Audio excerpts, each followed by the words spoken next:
Bismillahirrahmanirrahim. Assalamualaikum warahmatullahi wabarakatuh. Alhamdulillahi rabbil alamin. Wa bihi nasta'inu ala umurid dunya waddin.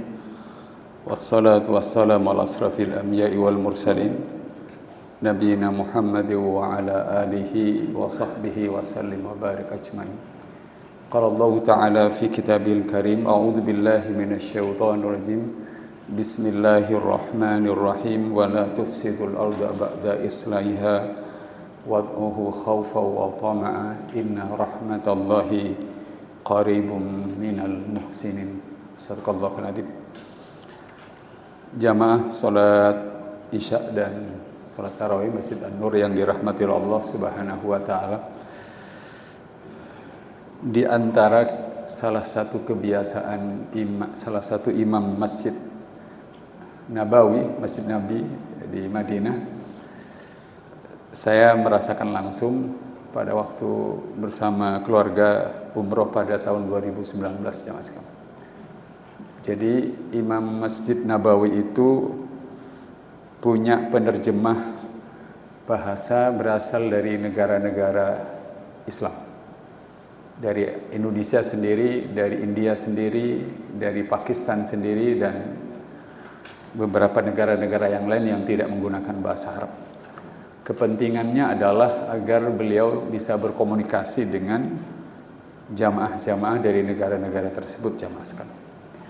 Nah, saya masih ingat hadirin sekalian, hari itu selepas salat Jumat, sejumlah jamaah umroh itu mendapatkan undangan dari imam Masjid Nabawi untuk makan siang di rumah beliau. Tapi uniknya, undangan itu tidak diumumkan di Masjid Nabawi. Undangan itu diumumkan melalui penerjemah bahasa dari masing-masing negara yang menjembatani komunikasi imam Masjid Nabawi itu dengan para jamaah itu. Saya bersama kurang lebih sekitar 15-20 jamaah dari Indonesia mendapatkan undangan. Penerjemah bahasanya adalah seorang anak muda dari Medan yang kuliah di Madinah University, hafal 30 juz. Dan setelah sampai di rumah beliau, yang istimewa adalah seluruh undangan makan siang itu pertama begitu duduk mendengarkan, karena ada pengajiannya sebelum makan besarnya, segeralah beredar semua jenis kurma terbaik di Madinah. Dan begitu kurmanya habis, disuguhkan lagi. Begitu juga minuman, tehnya dan segala. Terus begitu. Selesai itu jamaah Rasulullah, kemudian pengajian itu kira-kira 30 menit pengajiannya ditutup dengan tanya jawab. Nah, yang bisa menjawab pertanyaan dari sang pemberi ceramah, bukan imam Masjid Nabawi yang ceramah, tapi ulama lain. Imam Masjid Nabawi itu memberikan amplop kepada yang bisa menjawab. Kalau dikurskan kira-kira dirupiahkan 250.000 satu amplop itu ya mas. Nah, di pertanyaan terakhir saya menjawabnya dengan bahasa Arab sekenanya saja, dibantu itu saya bisa menjawab. Lalu saya bilang, namanya Ustadz Jenny yang dari Medan dan menjadi penerjemah bahasa beliau, Ustadz, bisakah saya berfoto dengan beliau? Ya wajar, karena beliau seorang imam masjid, dermawan, dan dermawannya seluar biasa. Kata beliau, Ustadz Arkom, beliau itu tidak mau siapapun yang sudah masuk ke ruang ini yang menikmati makan siang beliau itu tidak boleh satu pun berfoto dengan beliau. Ya. Beliau hanya mempersilahkan para jamaah Masjid Nabawi itu untuk menerima undangan makan siang, selebihnya tidak boleh berfoto. Dan dalam sesi makan siang saya merasakan benar-benar imam Masjid Nabawi luar biasa. Nah, saya ingin mengajak merenungkan fenomena kebaikan ini jamaah sekalian. Dalam surat ke-7 ayat 56 Allah berfirman, akhir ayat ini, inna rahmatallahi qaribum minal muhsin. Rahmat Allah itu dekat dengan orang yang berbuat kebaikan, atau dalam redaksinya muhsin. Dalam Al-Quran, rahmat itu bisa artinya hampir 22 makna, jemaah sekalian. Yang pertama, rahmat itu artinya petunjuk, atau dengan kata lain, petunjuk Allah itu pasti dekat dengan orang yang muhsinin, orang yang banyak berbuat kebaikan. Semakin banyak kita berbuat baik, semakin pikiran ini ditunjuki, diberi petunjuk oleh Allah Subhanahu wa ta'ala. Rahmat itu artinya juga berarti keyakinan, iman. Semakin banyak kita berbuat kebaikan, maka iman dan keyakinan di hati kita itu semakin menancap. Karena pengalaman berbuat baik itu membuat kita semakin percaya akan Allah Subhanahu wa ta'ala. Datangnya balasan kebaikan itu kadang sehari, sepekan, begitu. Itu yang membuat iman kita bertambah kuat. Rahmat itu artinya selain petunjuk, iman, yang ketiga rahmat itu artinya taufik. Artinya pertolongan dari Allah agar kita mudah melaksanakan kebaikan berikutnya. Misalnya habis sholat tarawih, kita sampai di rumah itu cenderung ingin baca Al-Quran. Habis baca Al-Quran, kita cenderung transfer uang untuk infak.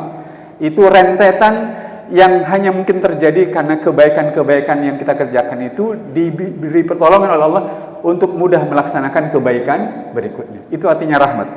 Rahmat itu artinya juga berarti pertolongan Allah di saat-saat tidak pernah kita bayangkan datangnya pertolongan itu tiba-tiba datang. Idul Fitri tahun ini misalnya kita pulang ke kampung halaman kita, mobil kita kemudian tiba-tiba gembos di tempat yang jauh dari penduduk, tidak ada, sepi, tiba-tiba ada mobil lain berhenti di dekat kita dan menolong kita. Itu adalah rahmat dari Allah Subhanahu wa ta'ala. Rahmat Allah itu bisa berarti rezeki. Dan memang Allah Subhanahu wa ta'ala selalu mendekatkan rezeki kepada orang yang banyak berbuat kebaikan. Kata sebagian orang dengan bahasa guyonan, kalau orang itu berdoa meminta rezeki dari Allah, meminta pertolongan, itu mirip-mirip ATM, jamaah. Kalau kita narik uang 300.000 dari ATM yang kita punya, maka ketika kita menekan menu, layan menu tarik tunai, dan kita ketik 300.000, kalau saldonya ada, maka layar rekening itu akan menunjukkan kalimat, silahkan tunggu, permintaan Anda sedang diproses. Tetapi kalau saldonya tidak ada, maka layar ATM itu akan menulis, mohon maaf, permintaan Anda tidak bisa diproses karena saldo Anda tidak cukup. Kenapa doa saya dan hadirin tidak dikabul-kabulkan oleh Allah dalam urusan rezeki? Mirip-mirip ATM. Mohon maaf, doamu tidak dikabulkan karena saldo amal soleh Anda tidak cukup. Hadirin, termasuk rahmat itu artinya sehat. Termasuk rahmat itu artinya hujan. Jadi rahmat Allah itu dekat kepada orang yang banyak berbuat baik berupa petunjuk, iman, kemudian pertolongan, taufik, rezeki, kesehatan, bahkan rahmat itu surga. Tapi ini bagian terakhirnya, ini saya ingin menjelaskan penjelasan Profesor Dr. Hamka dalam tafsir Al-Azhar. Apa sih orang muhsinin itu? Orang yang berbuat baik, kata beliau, muhsin itu adalah orang yang berbuat baik dan terus diperbaiki. Mohon dicatat itu. Orang yang muhsinin yang dekat dengan rahmat Allah bukan orang yang berbuat baik saja, tetapi orang yang berbuat baik dan terus diperbaiki. Jamaah sekalian. Dalam hal itulah saya ingin menjelaskan kenapa Imam Masjid Nabawi itu ngundang makan itu baik. Tetapi dia ingin benar-benar kebaikan itu menjadi lebih baik lagi. Dengan apa? Dia tidak mau diekspos, tidak mau kemudian orang memuji dia lalu dia kehilangan keikhlasannya dalam beribadah kepada Allah Subhanahu wa ta'ala. Ramadan ini dan sampai akhir Ramadan kita akan disediakan waktu dan kesempatan untuk berbuat baik. Tapi kalau kita ingin dekat dengan rahmat Allah, diberi rahmat oleh Allah, petunjuk, iman, kesehatan, rezeki dan segala macam, kata Profesor Dr. Hamka, berbuat baiklah tetapi terus diperbaiki. Berbuat baiklah tetapi terus diperbaiki. Apa yang perlu terus diperbaiki? Niat kita. Jamaah, karena amal soleh kita itu akan dinilai berdasarkan niat kita. Apakah karena Allah Subhanahu wa ta'ala atau tidak. Oleh karenanya memperbaiki dan terus memperbaiki itu yang akan mendekatkan kita dengan rahmat Allah Subhanahu wa ta'ala. Yang kedua, apa yang harus terus diperbaiki? Jumlahnya, jamaah sekalian. Sekali lagi jumlahnya. Semakin banyak kita melakukan kebaikan sebanyak mungkin dengan semangat terus memperbaiki, wajar saja kalau kita akan didekatkan oleh Allah dengan rahmatnya, dengan rezekinya dan pertolongannya. Misalnya kita ini satu RW, 100 anggota. Kalau saya jamaah bertetangga dengan jamaah, lalu imam masjid sholat kita itu satu RW dengan kita, imam beliau tadi, kemudian tiba-tiba beliau pada suatu waktu WA di grup RW itu, Bapak Ibu sekalian mohon maaf, saya baru kehilangan dompet dan handphone, jadi saya tidak bisa berbuat banyak, saya mohon maaf sekali, tidak mau ngerepoti Bapak sekalian, tapi adakah di antara Bapak yang mau meminjami uang saya 250.000? Itu permintaan bantuan di grup RW. Kalau imam masjid seperti beliau itu adalah orang yang sehari-hari jadi imam masjid, kemudian rajin berbuat baik kepada kita semuanya, satu RW itu selalu berbuat baik, maka permintaan bantuan berupa uang 200.000 atau 250.000 dengan cepat akan dibantu. Kenapa? Orang membantu itu berdasarkan jumlah kebaikan yang diterima oleh masing-masing kita yang menjadi tetangganya, teman sekantornya, dan segala macam. Jadi kalau kita ingin menjadi orang yang selalu didekatkan dengan rahmat Allah oleh Allah Subhanahu wa taala, berbuat baiklah tetapi terus diperbaiki. Memperbaiki kualitas niatnya, pendorongnya, yang kedua adalah memperbaiki jumlahnya. Tetapi yang ketiga adalah memperbaiki kualitasnya. Jamaah yang dirahmati Allah Subhanahu wa taala, saya ingin menutup ceramah tarawih ini, kata Imam Al-Ghazali, dahulu di zaman beliau hidup, kalau orang itu ingin berbuat baik kepada seseorang, cara menyembunyikan kebaikan itu satu. Infak yang diberikan oleh orang yang berderma itu diletakkan di satu jalan, dengan keyakinan di jalan itulah orang miskin itu akan lewat. Sudah dia pastikan dulu bahwa di jalan A orang miskinnya lewat. Itu satu. Lalu diletakkan uang itu. Yang kedua, biasanya mereka mencari di mana orang-orang miskin itu tertidur. Nah, pada saat orang miskin tertidur atau orang yang tidak menerima infak tertidur, maka uang itu dimasukkan ke kantongnya tanpa membangunkan orang yang miskin. Itu cara menyembunyikannya. Atau yang ketiga, orang-orang yang ingin berbuat baik dengan cara menyembunyikan sedekahnya itu adalah dia menitipkan uangnya untuk disampaikan kepada orang yang miskin yang berhak menerimanya dengan mengatakan, katakan pada dia, ada si fulan yang menitipkan infak buat dia. Padahal dia ya. Begitulah orang-orang salafus saleh kita menyembunyikan kebaikannya agar semakin dekat dengan rahmat Allah Subhanahu wa taala. Mudah-mudahan kesempatan Ramadan yang Allah sediakan buat kita tidak sekedar kita isi dengan kebaikan, tetapi kata Profesor Dr. Hamka, berbuat baiklah dan teruslah diperbaiki dari waktu ke waktu sehingga kita dekat dengan rahmat Allah Subhanahu wa taala. Semoga bermanfaat. Wassalamualaikum warahmatullahi wabarakatuh.